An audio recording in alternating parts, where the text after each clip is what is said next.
أهلا وسهلا مشاهدين الكرام في هذه النشرة الإخبارية، وهذا أبرز عنوانها: جدل يرافق العطلة البينية الثانية بالمغرب. تنطلق العطلة البينية الثانية في الموسم الدراسي الحالي بالمغرب يوم 3 دجنبر 2023، وستستمر حتى 10 منه.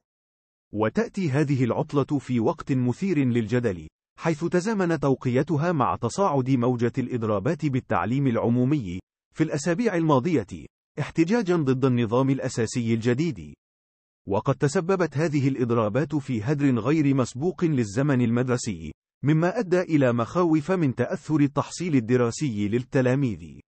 وفيما يلي جدول العطل المدرسية المتبقية في الموسم الدراسي الحالي بالمغرب: عطلة فاتح السنة الميلادية، الاثنين فاتح يناير 2024 عطلة ذكرى تقديم وثيقة الاستقلال، الخميس 11 من يناير عطلة منتصف السنة الدراسية، من الأحد 21 من يناير إلى الأحد 28 من يناير. وتبقى العطلة البينية الثانية بالمغرب فرصة للتلاميذ لأخذ قسط من الراحة والاستجمام، إلا أن توقيتها المتزامن مع تصاعد موجة الإضرابات قد يؤثر على التحصيل الدراسي.